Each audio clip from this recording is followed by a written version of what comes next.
Hello, everybody, and welcome to day 9 of our community's free real estate school. Today, we're going over the basics of real estate law, Chapter 32, the real estate exists, Chapter 33, fee and leaseholds, Chapter 34, tenancies in real estate, Chapter 35, tenant leasehold improvements, and Chapter 36, water rights. We've got to read 219 to page 261 today, and tomorrow we're going to be going over our mock finders agreements. Now, if you want to participate in the finders program, if you want to generate leads, get paid a commission for participating in our community's real estate school, you're going to need to figure out how to fill out a mock finders fee agreement. We're going to go over that at the beginning of class tomorrow. This is the link for it. We'll go over that. We'll watch the finders fee agreement video, and then we'll participate in a Socratic discussion. The Socratic discussion will be on what is the best social media outlet and where will you announce your new career.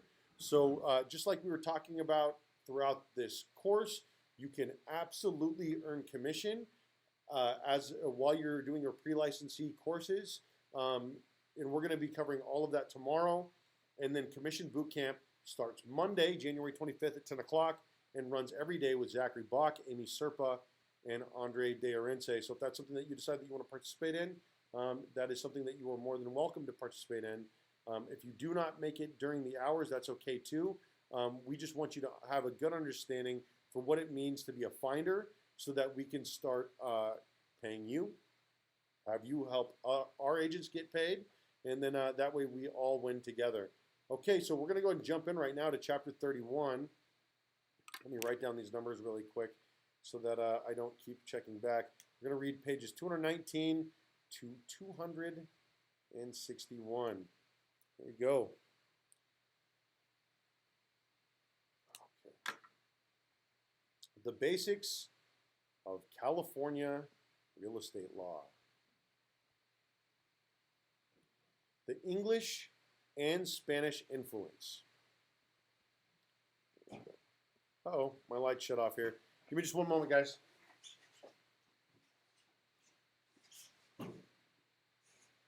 Okay. The English and Spanish influence. And of course, we do have this class being translated into Spanish live during the adult hours. If you guys know anyone who is Spanish speaking and would like to participate in the class. Okay, historically, California real estate law has been influenced by two key sources of human conduct: the English legal system, or common law, and the Spanish legal system, or civil law. The common law of England has been the predominant influence on California real estate law.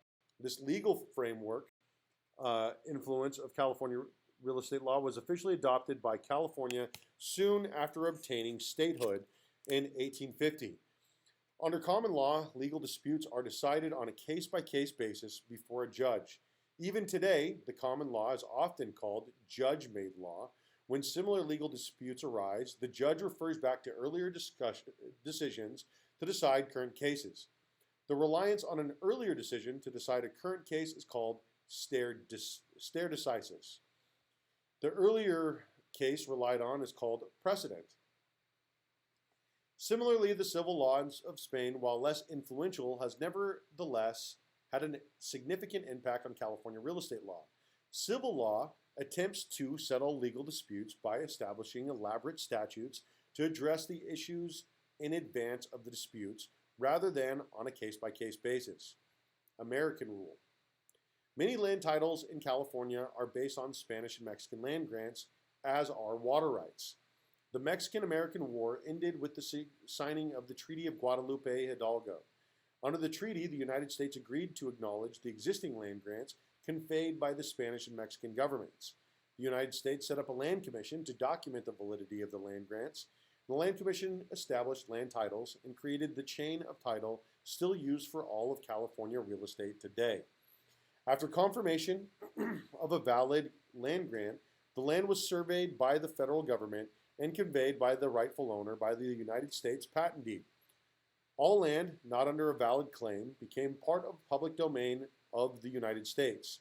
In 1950, the United States granted part of the unclaimed real estate to the state of California. The balance was retained by the federal government. Authority to legislate. The federal and state legislators and governments only enact laws they have been given power to by the United States Constitution or the California Constitution. The authority of the California legislator to enact regulating real estate activities comes from four main constitutional powers: police power, power of eminent domain, power to tax, and escheat, the reverting of a property to the state when the owner dies and there are no capable heirs to inherit it. These four powers can be memorized using the mnemonic device PETE. The United States Constitution offers on California the right to enact laws to protect the public health, safety, and welfare. The California Constitution confers an equal power to local cities, counties to likewise protect the public good. The power to protect the public well-being is called police power. Police power is the source of the state or local government's authority to act. Police power is the basis for laws governing such as highway construction and maintenance, rent control, zoning, and traffic. A statute or ordinance passed under the state of local government's constitutional police power and affecting real estate related activity is valid as long as the law is fair and reasonable, addresses a legitimate state interest, does not unreasonably burden the flow of interstate commerce, and does not conflict with related federal law. Eminent domain. The second key power of the state to regulate real estate is the power of eminent domain. Eminent domain is the right of the government to take private property for public use. However, the government is required to pay the owner the fair market value of the property taken. The process of using the power of eminent domain is called condemnation. Examples of eminent domain include condemning property to provide highway and roads, establish parks, construct flood control levees, and provide land for redevelopment. The power to tax. State and local governments also regulate the crucial power to tax real estate activities to generate revenue and fund state and local functions under their police power. For example, a city passes an ordinance which imposes an inspection fee on all landlords renting residential properties. The fee charged is based on flat rate per unit, not on current property values. A landlord subject to the ordinance claims the ordinance is unenforceable since the city needs to have voter approval before adopting an ordinance imposing a regulatory fee on their property. The city claims the ordinance is enforceable without voter approval since the fee is imposed on a use of the property, renting, not on the mere ownership of the property, which would require voter approval. Here, the ordinance imposing the inspection fee on the residential landlords based on flat rate is enforceable. Voter approval is only required when fees and taxes are imposed on owners simply because they own real estate. Fees and taxes imposed on the owner's exercise of their use and rights which come from owning the property do not require voter approval. When federal and state law conflict. States have the sovereignty to regulate within their own borders. At the same time, the federal government has the right to regulate local activities affecting commerce. Thus, it is possible for federal and state law to regulate the same real estate activity, generally the more restrictive rule controls. For example, there are federal and state fair housing laws prohibiting discrimination. Both the state and federal governments can regulate fair housing. The state may provide more, but cannot afford less protection than the federal law. A federal law will preempt state and local statutes and ordinance when the federal interest outweigh local interest. The federal law is so pervasive as to exclude inconsistent state law, and inconsistent treatment nationwide would result if the state law controls. Administrative agencies. As general real estate law becomes more specialized, the role of administrative agencies becomes increasingly important. Many administrative agencies are given the power of all three branches of the government: legislative, executive, and judicial. For example, consider a rent control board established by a local city council under rent control ordinances. The board is given authority to act regulations to implement the rent control ordinance. This enactment of regulations is a legislative activity. The board is also given the power to hear disputes between tenants and landlords and dispense penalties for landlords' failure to comply with the law. This is a judicial activity. In this way, the Administrative Rent Control Board has the authority to act regulations entailing legislative authority and hear disputes and administer penalties for noncompliance entailing judicial authority. A landlord can always challenge the board in a court to determine whether the board has overstepped its power. The trend with the courts is to continue to give administrative agencies the necessary powers to judge cases involving their own regulations. Thus, the courts themselves are relieved of processing and resolving these disputes. Chapter 31, Fin. Chapter 32, the real estate exists. For most people, the term property means a physical or tangible thing. However, property can be more broadly defined, focusing on the rights which arise out of the object. Thus, property is referred to as a bundle of rights in a thing, which for the purpose of this material is real estate. Further, property is anything which can be owned. In term ownership is the right to possess property owned. Oh, hold up. This morning, it was a text message from my wife telling me that she loves me. And then this evening, it is a text message from a business partner. I always forget to turn this thing on airplane mode. My apologies. There we go. Ding, ding. Back to work. The right to possess and use property includes the right to occupy, sell or dispose, encumber, or lease the property. Property is divided into two primary categories: real estate, also called real property or realty, and personal property, also called personalty. Real estate is characterized as immovable, whereas personal property is movable. Personal property is defined by a way of exclusion as all property which is not classified as real estate. While the distinction between real estate and personal property seems apparent at first glance, the appearance is not always so clear. Cutting up the real estate. Real estate can be physically cut up by severance of a part of the earth, i.e. removal of the minerals. Title to real estate can also be cut up in terms of time, providing sequential ownership. For example, fee ownership can be conveyed to one person for life, and on their death transferred by the fee owner to another. Time sharing is another example of the allocation of ownership by time, such as the exclusive right to occupy a space for only 3 weeks during a year. Title to real estate can also be fractionalized by concurrently vesting title in the name of co-owners, such as tenants in common, who each hold an undivided fractional ownership interest in the real estate. Possession to real estate can be cut out of the fee ownership for a period of time. For instance, the fee of the owner of real estate acting as a landlord conveys the possession of the property to a tenant under the lease agreement for the term of a lease. When the tenancy expires or is terminated, possession of the property will revert to the landlord. The landlord retains fee title to the real estate at all times. Possession can also be cut up by creating divided interest in a property as opposed to undivided interest. For example, an owner can lease a portion of their property to a tenant.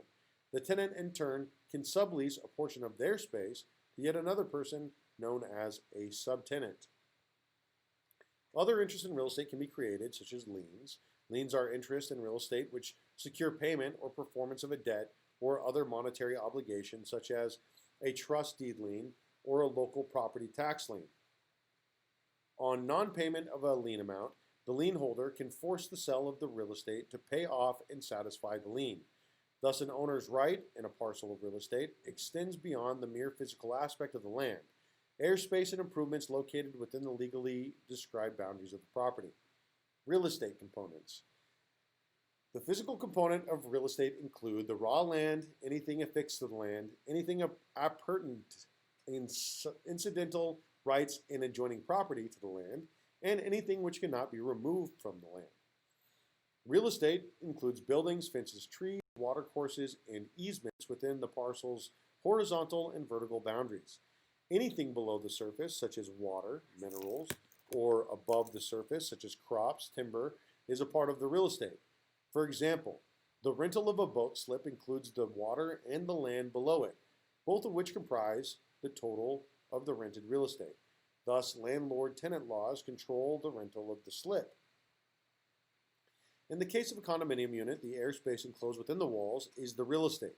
The structure itself, land and airspace outside the unit are the property of the association or all of the owners of the separate parcels within the condominium project, creating what is called common interest development.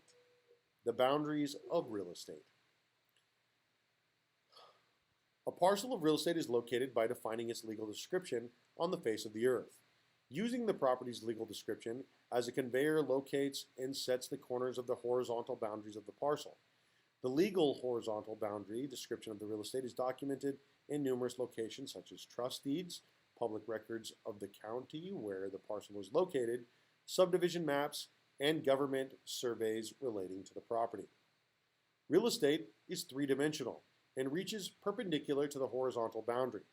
In addition to the surface area between boundaries, the classic definition of real estate consists of the soil below to the core of the earth, as well as the airspace above to infinity. All permanent structures, crops, and timber within the inverse pyramid are also a part of the parcel of real estate. The three-dimensional aspect of real estate has its source in the common law. Land. The first component of real estate is land. Land includes soil, rocks, other materials of the earth, and the reasonable airspace above the earth. The soil and solid materials such as ores and minerals are considered land while they remain undisturbed as part of the earth. For example, unmined gold dormant in the earth is real estate. However, when the gold is mined, it becomes personal property since it is no longer embedded in the earth. The gold has been converted from something immovable, part of the rock below the soil, to something movable. Minerals in the soil are severable from the earth. Also, fee ownership to the soil and minerals can be conveyed away from the ownership of the remainder of the land. When ownership of the minerals in a parcel of land is transferred, the transfer establishes two fee owners and the real estate located within the same legal description, an owner of the surface rights and an owner of the mineral rights beneath the surface. These parties are not co-owners of the real estate, but individual owners of separate vertically located portions of the same real estate. Both fee owners are entitled to reasonable use and access to the ownership of the interest in real estate. Right to extract minerals. For example, an owner sells and conveys the right to extract minerals to a buyer. On conveyance, there now exists a surface owner and a mineral rights owner. Later, you see this a lot in California with water rights, by the way. A surface owner and a mineral rights owner. Later, the surface owner conveys the real estate to a developer. The developer subdivides the parcel of the real estate and plans to construct homes on the lots. The mineral rights owner, goodness gracious, conveys the real estate to a developer. The developer subdivides the parcel of the real estate and plans to construct homes on the lots. The mineral rights owner objects to the construction, claiming the homes, if built, would interfere with their right to enter the property and remove their minerals. This is turning into a disco here really quickly. Okay. Is the mineral rights owner entitled to enter the property to remove the minerals? Yes, but only as necessary to use their mineral rights. The rights of the surface owner and the rights owner are thus balanced to determine the precise surface location to be used to extract minerals. The right to remove minerals from another's real estate is called a profit prindra. Good night. I don't know what that one means. Okay, oil and gas. Unlike solid minerals, which are stationary, oil and gas are mobile. Oil and gas are referred to as being fugacious matter, as they are transitory. Oil and gas are perpetually percolating under the Earth's surface. Due to their fleeting nature, a real estate owner does not hold title to the physical oil and gas situated under the surface of their real estate. At any given time, a real estate owner will have more or less oil or gas depending on the Earth's movements. The owner interest is in removed oil and gas referred to as a corporal hereditament. Good night. In California, oil and gas are incapable of being owned until they are actually possessed. Once they have been removed, they become personal property. A fee owner has the exclusive right to drill for oil and gas on their premises, unless that right has been conveyed away to others for consideration. Rather than owning the physical oil and gas, the fee owner has a right called an incorporeal hereditament to remove the oil or gas for their purposes. A landowner has a right to extract all the oil and gas brought up from their real estate, even if it is taken from an underground pool extending into an adjoining owner's real estate. However, an owner cannot slant drill into another's property to reclaim the oil or gas that has flowed from their property. Airspace. Land also includes the airspace above the surface of the property. Under traditional English common law, the right to airspace continued to infinity. However, modern technological advances have altered the legal view of airspace. For example, an owner runs a farm near a military airport with heavy air traffic. The government expands the military base by extending the runway to accommodate larger and louder aircraft. The aircraft on their approach to the airport now fly directly over the farmer's barn, scaring the animals and causing the farmer financial loss. The farmer sues the government for trespass on their real estate since the airspace is being occupied by others, the military. Can the owner keep the aircraft from flying into their real estate? No! The common law doctrine regarding the ownership of airspace to the edge of the universe is obsolete. The owner only owns the airspace necessary to allow them a reasonable use of their real estate. The owner's real estate extends only so far above the surface of the earth as can be reasonably occupied or used in connection with the land. However, when the flight of airborne vehicles intrudes upon an owner's use and enjoyment of their real estate below, the intrusive entry may constitute a taking of the real estate. The continued noise and disturbance of low-flying aircraft has effectively taken something from the owner, the quiet use and enjoyment of their property. Thus, the owner is to be compensated for their loss. Other blue sky to be sold. The airspace portion of the land has also been modernized with the concept of the condominium. An owner of a condominium unit legally owns the right to occupy the parcel of the airspace they have acquired, which is enclosed between the walls, ceilings, and floors of the structure.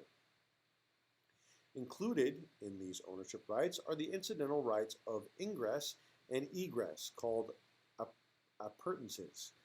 Also included is the exclusive right to use other portions of the real estate for storage and parking, plus an undivided fractional interest in the common areas, directly or through a homeowners association.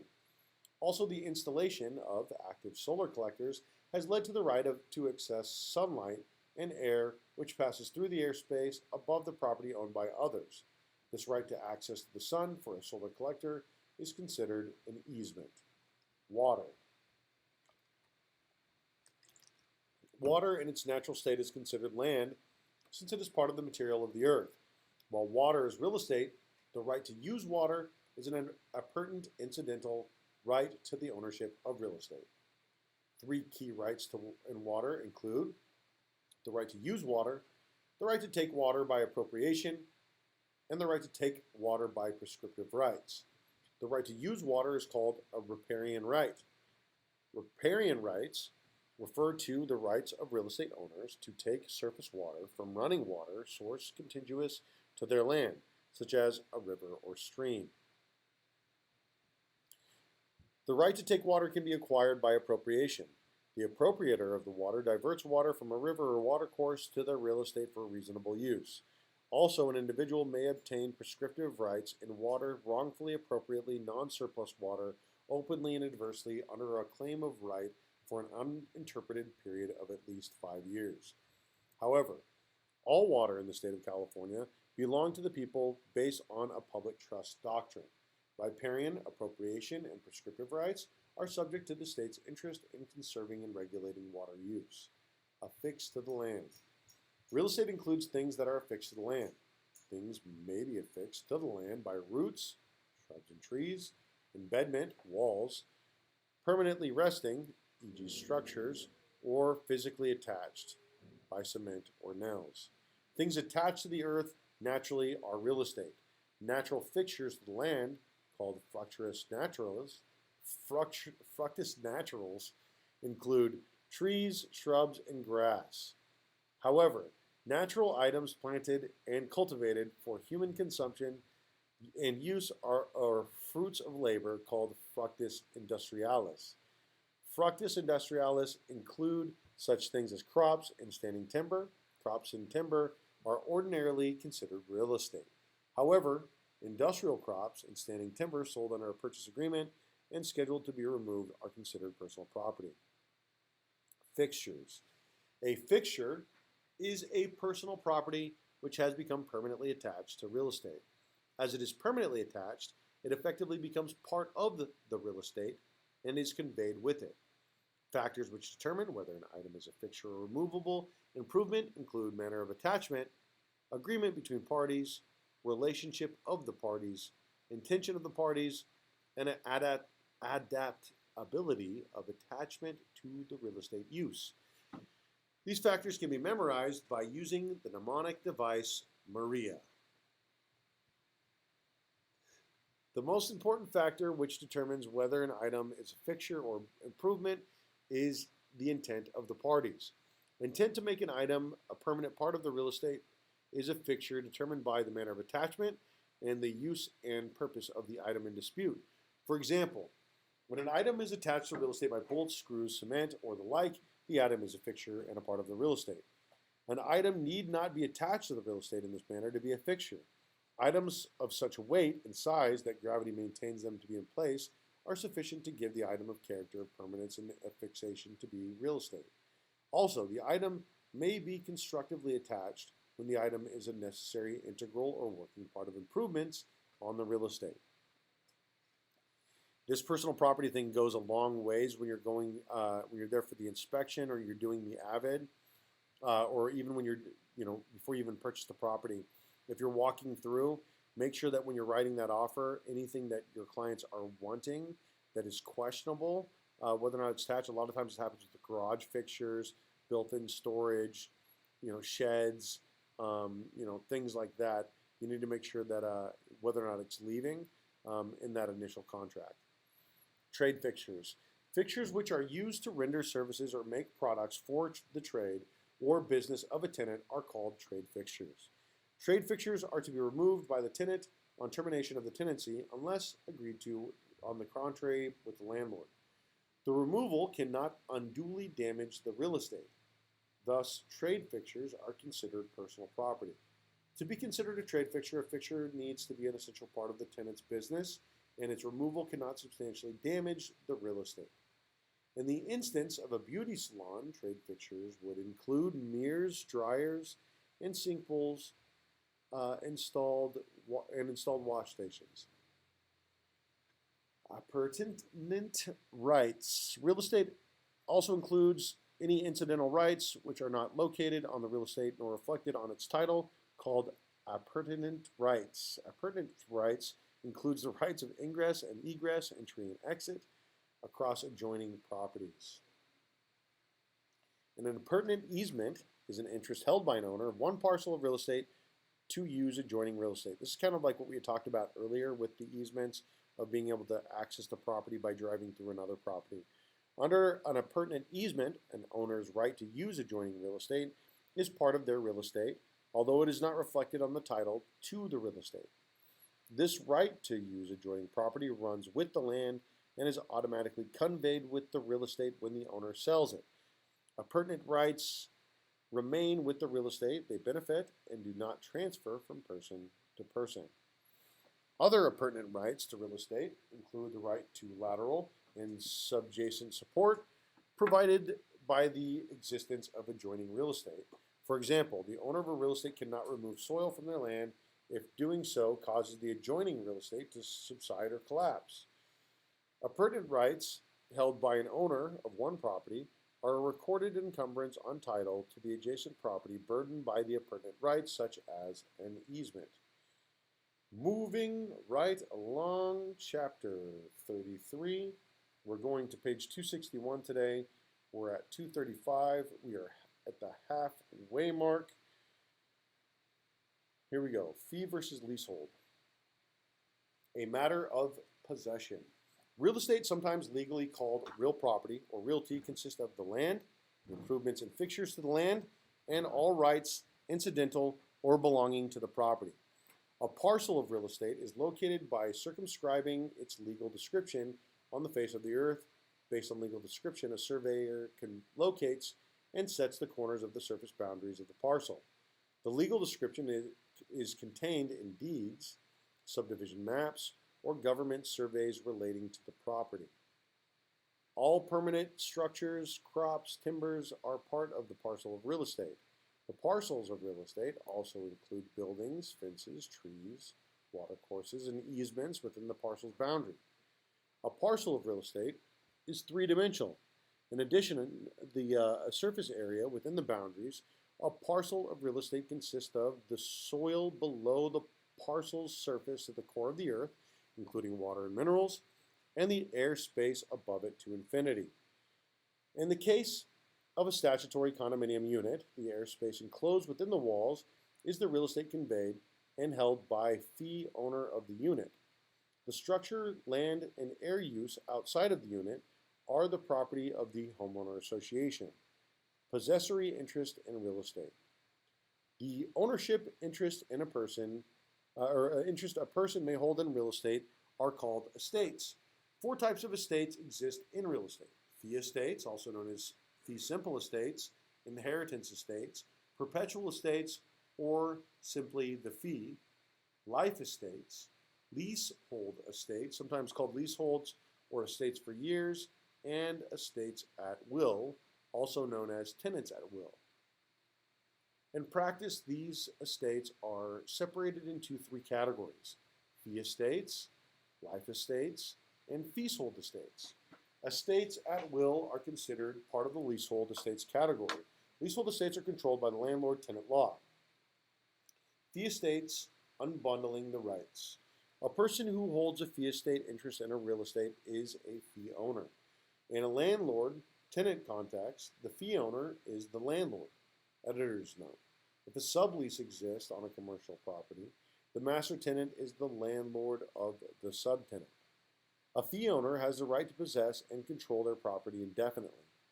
A fee owner's possession is exclusive and absolute.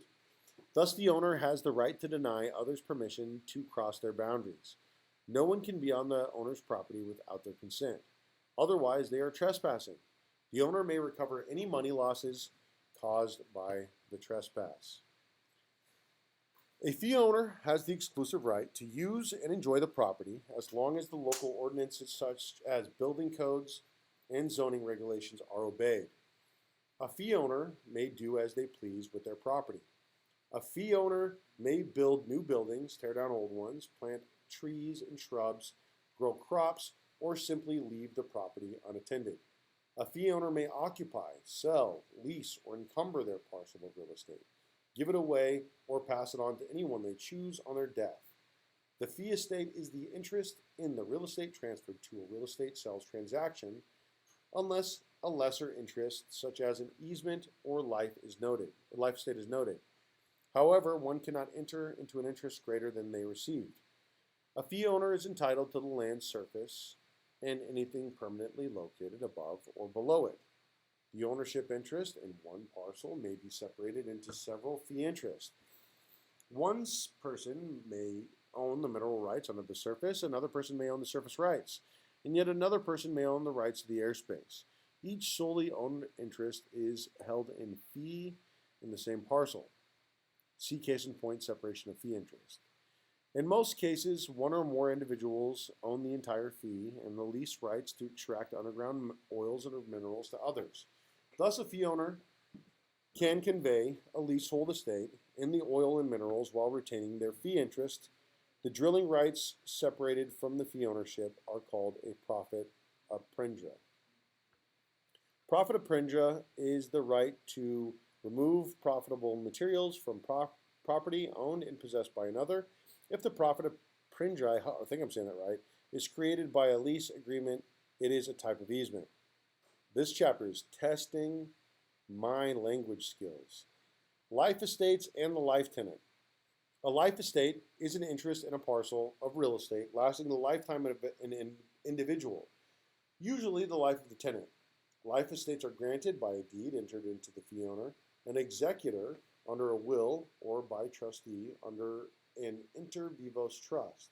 Life estates are commonly established by a fee owner who wishes to provide a home or financial security to another person, the life tenant, during that person's lifetime, called called the controlling life. Life estates terminate on the death of the controlling life. Life estates may also be terminated by agreement or by merger of a different ownership interest in the property. The holder of a life estate may not impair the fee interest. Leasehold estates held by tenants. Leasehold estates or tenancies are the result of rights conveyed to a tenant by a fee owner or by the life estate tenant or master lessee to possess a parcel of real estate. Tenancies are created when the landlord and the tenant enter into a rental or lease agreement that conveys a possessory interest in the real estate to the tenant. The tenant becomes the owner of a leasehold with the right to possess and use the entire property until the lease expires. The ownership and title to the fee interest in the property remains with the landlord throughout the term of the leasehold. The landlord's fee interest is subject to the tenant's right of possession, which is carved out of the fee by the lease agreement. In exchange for the right to occupy and use the property, the landlord is entitled to rental income from the tenant during the period of tenancy. Types of leaseholds. Four types of leaseholds estates exist and can be held by tenants. The interests are classified by the length of their term. A fixed term tenancy, simply known as a lease, and legally called an estate for years. A periodic tenancy, usually referred to as a rental. A tenancy at will, previously introduced as an estate at will, and a tenancy at sufferance, commonly called a holdover tenancy. A fixed term tenancy lasts for a specific length of time as stated in a lease agreement entered into by a landlord and tenant. On expiration of the lease term, the tenant's right of possession automatically terminates unless it is extended or renewed by another agreement, such as an option agreement. Periodic tenancies also last for a specific length of time, such as a week or a month. Under a periodic tenancy, the landlord and tenant agrees automatic successive rental periods of the same length of time, such as in a month-to-month tenancy until terminated by notice by either landlord or the tenant. In a tenancy at will, also known as an estate at will, the tenant has the right to possess a property with the consent of the fee owner. Tenancies at will may be terminated at any time by an advance notice from either the landlord or the tenant, or as set by agreement. Tenancies at will do not have a fixed duration, are usually not in writing, and a rent obligation generally does not exist. A tenancy at sufferance. A tenancy at sufferance occurs when a tenant retains possession of the rented premises after the tenancy granted terminates. Leasehold conveying special uses. In addition to the typical residential and commercial leases, you will find special use leases. Oil, gas, water, and mineral leases convey the right to use mineral deposits below the Earth's surface. The purpose of an oil lease is to discover and produce oil or gas. The lease of a tool used by the fee owner of the property to develop and realize the wealth of the land. The tenant provides the money and machinery for exploration, development, and operations. The tenant pays the landlord rent called a royalty. The tenant then keeps any profits from the sale of the oil minerals the tenant extracts from beneath the surface of the parcel. A ground lease on a parcel of real estate is granted to a tenant in exchange to the payment of rent. A ground lease rent is based on the rental value of the land in the parcel. Whether the parcel is vacant or improved, fee owners of vacant, unimproved land use leases to induce others to acquire an interest in the property and develop it. An original tenant under a ground lease constructs their own improvements. Typically, the tenant encumbers their possessory interest in a ground lease with a trustee lien to provide security for a constructive loan.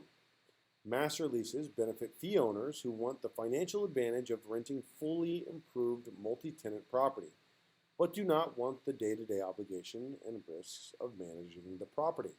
For instance, the fee owner of a shopping center and a prospective owner and operator agree to a master lease. Another type of special use lease is the farm lease, sometimes called a cropping agreement or grazing lease.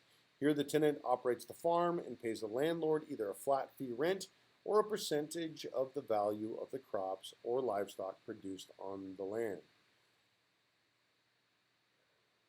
The rights of others in a property.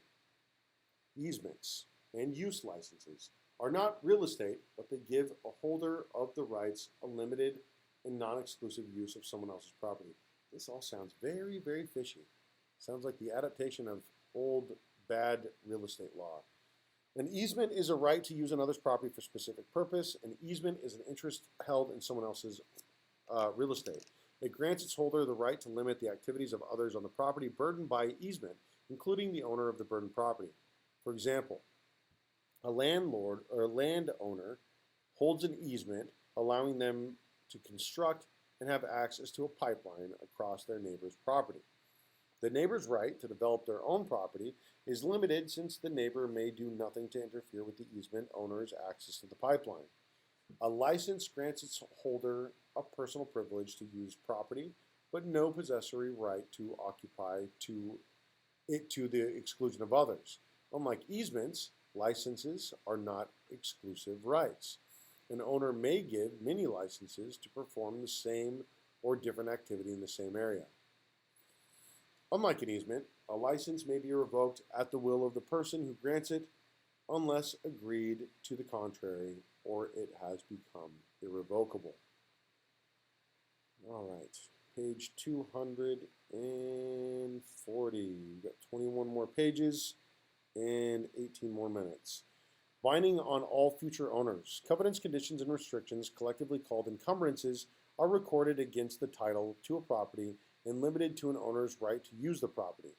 By recording restrictions against the title to real estate on a seller may prohibit certain uses of the property or require the property to be used for specific purposes only.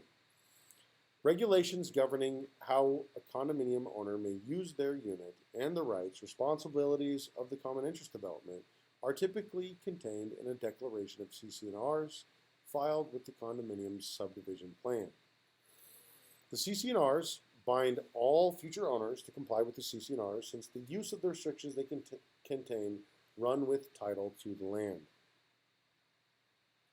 Chapter 34, the Tenancies in Real Estate. Tenancies as leasehold estates. Different types of tenancies and properties trigger different termination procedures for the landlord and different rights and obligations for the tenant. Leasehold estates or tenancies are possessory interest in real estate. 4 types of tenancies exist: fixed-termed tenancies, periodic tenancies, tenancies at will, and tenancies at sufferance, also called holdover tenancies. To initially establish a tenancy, a landlord transfers to the tenant the right to occupy real estate, the right to conveyed either in a writing, orally, or by the landlord's conduct called a grant. If the landlord does not transfer the grant to the right to occupy, the person who takes possession as the occupant is a trespasser. A fixed-term tenancy, periodic tenancies, and tenancies at will have agreed to termination dates, or can be terminated by notice. A holdover tenancy occurs when a tenant continues in possession of the property after their right to occupy has expired. This holdover possession without a contractual right is called an unlawful detainer. A landlord needs to file a judicial UD action, unlawful detainer action, to have a holdover tenant evicted. To be evicted, a tenant's right of possession under the tenancy granted is to be terminated either by service of the proper notice or expiration of the lease. Plainly speaking, the tenant needs to unlawfully retain possession of the property before the tenant can be evicted for unlawful detainer. The type of notice required to terminate tenancy other than a fixed term lease depends on the period of tenancy, length of the occupancy, and location of the property. The fixed term tenancy. The fixed term tenancy, also called a lease or a stay for years, is the result of an agreement between the landlord and the tenant for a fixed rental period, also called the lease term. If the rental period is longer than 1 year, the lease arrangement is required to be in writing and signed by the tenant to be enforceable under the statute of frauds. The written document, which sets the terms for rent and conditions for occupancy creating a fixed term tenancy, is called a lease agreement. A lease agreement is required to have a commencement date and an expiration date. During the term of the lease, the tenancy can only be terminated and the tenant evicted for good cause. Even then, service of a 3-day notice to vacate the property or if a curable to cure the breach is required. Without the tenant's exercise of any option to renew or extend, a fixed term tenancy automatically terminates on the expiration date, no notice required. If a renewal or extension option exists, the lease is renewed or extended by the tenant's exercises of the option of the landlord's acceptance of the rent called for in the option. See case in point, extended fixed term lease is not a periodic tenancy.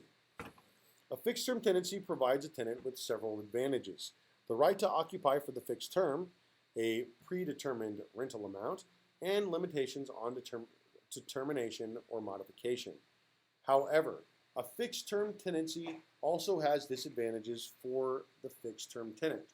The tenant is liable for the total amount of rent due over the entire term of the lease, less the rent paid by any placement tenant located by the landlord to mitigate loss, and the tenant may not vacate prior to expiration of the rental period and assign or sublet the premises to new tenants if prohibited by provisions in the lease agreement. The periodic tenancy. If the landlord finds a fixed term tenancy too restrictive or inflexible for their requirements, a periodic tenancy may be more suitable. A periodic tenancy is automatically extended for equal successive periods of time, such as a week or a month, until terminated by notice. The length of a successive period of time is determined by interval between the scheduled rental payments. Examples of periodic payment intervals include annual rental payments, indicating a year-to-year tenancy, monthly rental payments, indicating a month-to-month tenancy, and monthly rental payments, indicating a week-to-week tenancy. A periodic tenancy is intentionally created by a landlord and tenant entering into a rental agreement. A rental agreement is the agreement which sets the term for payments of rent and conditions for possession under a periodic tenancy. However, the periodic tenancy can also result due to possession under a defective lease agreement. A tenant who takes possession under an unenforceable lease agreement, oral or unsigned, and pays rent in the monthly intervals that the landlord accepts has entered into a month-to-month periodic rental agreement. A periodic tenancy continues until it's terminated by a notice to vacate. The right to terminate a month-to-month tenancy by either the landlord or the tenant giving the other notice to vacate makes a periodic tenancy flexible. To terminate a periodic tenancy, the notice period is to be at least as long as the interval between the scheduled rental payments, but need not exceed 30 days.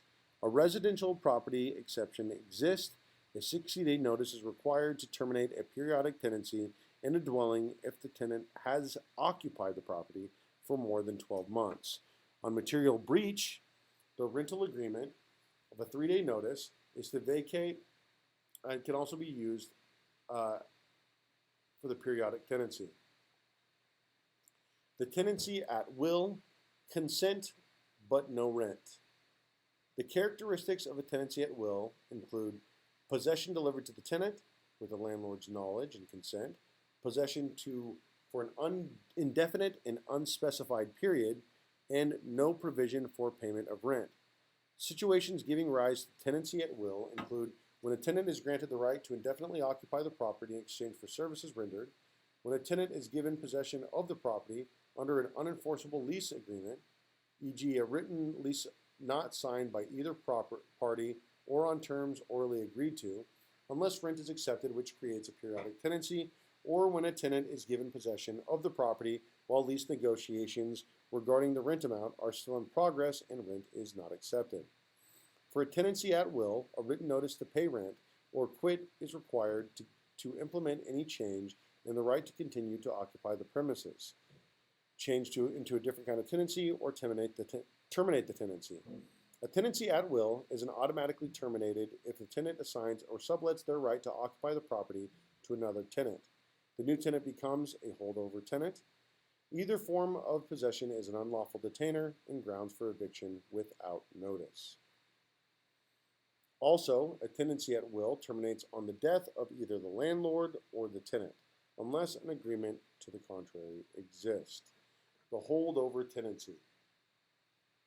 When a fixed term or periodic tenancy terminates by prior agreement or notice, the tenant who remains in possession unlawfully detains the property from the landlord. Likewise, a tenant at will who receives the appropriate notice to vacate, who remains in possession of the property, also unlawfully detains the property. These scenarios create a tenancy at sufferance, commonly referred to as a holdover vacancy. A holdover vacancy also arises on termination of the resident manager when the resident manager's compensation includes the right to occupy a unit rent-free. When the landlord terminates the employment and the resident manager fails to vacate immediately, the resident manager unlawfully detains the premises as a holdover tenant. A holdover tenant retains possession of the premises without any contractual right to do so. Their tenancy has been terminated. Thus, the landlord is not required to provide a holdover tenant with any additional notice prior to commencing eviction proceedings. A holdover tenant no longer owes rent under the expired lease or terminated rental agreement, since they no longer have the right of possession.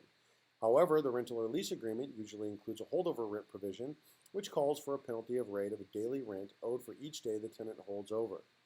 If the rental or lease agreement does not contain a holdover rent provision, the tenant owes the landlord the reasonably rent of the value of the property. This is a daily rate owed for each day the tenant holds over. Holdover rent is not due and is not to be collected by the landlord until the tenant vacates or is evicted. On vacating, the holdover period is known and the amount owed can be determined, demanded, and collected. It is not paid on demand. Rent can be collected by deducting it from the security deposit or obtaining a money judgment. But a caution to the landlords: acceptance of any holdover rent prior to a tenant vacating or being evicted by a UD action has unintended consequences. Changing the types of tenancy. A landlord, on use of a proper notice, can create a different tenancy from the one they initially conveyed to the tenant. A tenant's possessory interest in real estate can shift from one type of tenancy to another due to a notice from the landlord, an expiration of a lease, or by conduct of the landlord. A classic example involves a change in the type of tenancy which arises when a holdover tenant under an expired lease agreement becomes a month-to-month periodic tenant. A landlord who accepts any rent from a holdover tenant under an expired lease has elected by their conduct to treat the continued occupancy as a periodic tenancy. Thus, the prerequisite to filling a UD eviction when the holdover tenant pays rent for any part of the continued occupancy when the landlord accepts and thus creates a periodic tenancy is the service of a proper notice to vacate. If a landlord accepts the rent from a holdover tenant after fixed-term tenancy expires, the expired lease agreement is renewed on the same terms, except for the periodic of occupancy, which is now periodic, month to month. Continued acceptance of payments. On expiration of fixed-term lease, the landlord continued acceptance of rental payments does not renew the tenancy for another term equal to the term of the original lease. Rather, the tenancy is extended as a periodic tenancy for consecutive periods equal to the interval between rent payments, hence 1 month if rent on expiration of the lease is paid monthly. That is our 5-minute warning for class, telling us to go ahead and wrap it up. Let's see here. We are on page 246. That means that we've got about 15 pages of homework. Other rules for terminating tenancy. So we were just about done there with chapter 35, and then, or excuse me, chapter 34, and then chapter 35, I believe, is actually going to be the last one. Tenant leasehold improvements, all the way up through page 261. Real estate fixtures versus trade fixtures, and then water rights. Go ahead and read water rights, and then read that last tenant chapter, and then you'll be caught up. If you want to read those, again, like I have said, the test is open book. So really quick, a couple of quick housekeeping notes. I wanted to let you guys know this before the class started, but I forgot. So week 3 starts on Monday, and that's going to be door knocking with Susan Ebert. It's going to be cold calling with Christian Stone, and it's going to be open houses with Melissa Hawk. And then I believe Melissa and Christian are going to stay after for a little question and answer session. You would ask me in the last class, about success in the first year. Those are the 3 fundamental ways to succeed: cold calling, door knocking, and open houses. Of course, like we've talked about COVID-19 and whatnot, it's hard to do a lot of door knocking, but there are people out door knocking solar. You can knock and then step 6 feet back, right? You can cold call. There's nothing stopping you from doing it. And there are even agents holding open houses because this was declared an essential activity. So it's one of those things, you do it to your comfort level. You do what you feel like doing, and then just understand that your success will be defined by the number of uncomfortable conversations that you are willing to have. All right, I'm going to check out this chat group, see if we got any questions. Pool table lighting.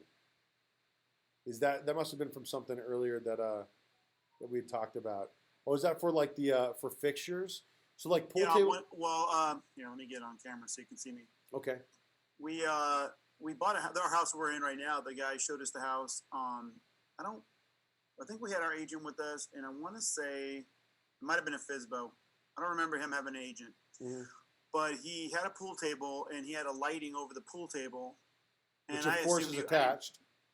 It was in the ceiling, so I didn't expect him to just pull it out and leave nothing there. So that would have been considered attached. That would not be personal property.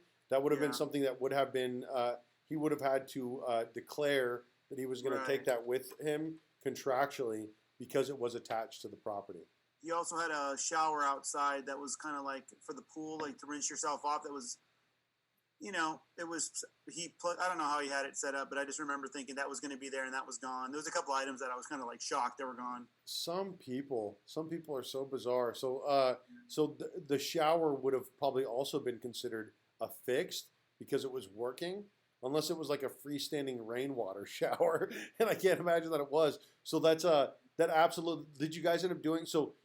We got a great deal on the house. It was one of those things that he was upset because he was going through a bad divorce, and his wife, or ex, I guess soon to be ex-wife, they were in the middle of a split. Or maybe they were already exes, but she just wanted out. She ended up paying a bunch of money just to get out of the deal, paying him off to get out of it. So it was a bad situation. So we just gotcha. But if it was a situation. So if that was a normal situation, you would have had your agent visual or your final walkthrough, which is what's called your verification of property condition. And at that point, when you notice that the shower's gone and the light's gone, you could have at that point refused to close. But of course, it sounds like you probably would never have done that. Yeah, it would have been a bad deal for me. Sounds like you got a good house. Oh yeah. Okay. So for the price. But in the future, like when you're dealing with clients, the right thing would be, hey, listen, at this point, we can refuse to close and wait because the verification of property condition, you're making sure that the property is in more or less the same condition as it was when you walked through it, which of course it was not for you guys. So, but it sounds like a unique situation. It sounds like it still worked out all right. Yes. Pertinent easements get passed down to the next owner when sold, right? That's a pertinent easements. See, that's a great question, James. I believe that they naturally convey. See, that's one of those things but you also cannot take the verbal from the agent, the verbal from, you have to actually look it up and make sure that it states that in the title report, and it's a pretty easy thing to do to make sure that your client actually has access to the property that they're buying. And also VA will make sure that all of those easements are good to go before they'll fund. You know what I mean? So there's sort of another way of doing that. Have you ever seen a life estate? As far as like somebody selling all of their stuff after they pass away? Like they choose the life estate and then they pass away, and then someone does. I guess the bank gets the home.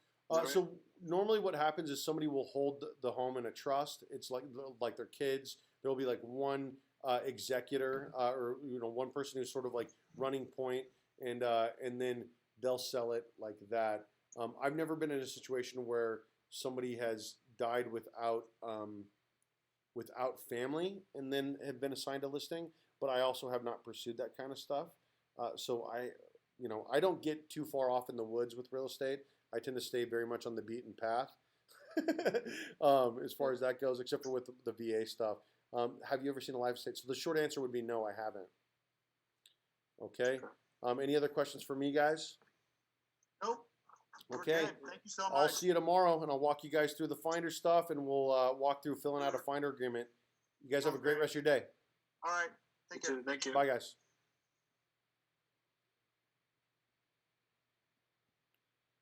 And goodbye, YouTube.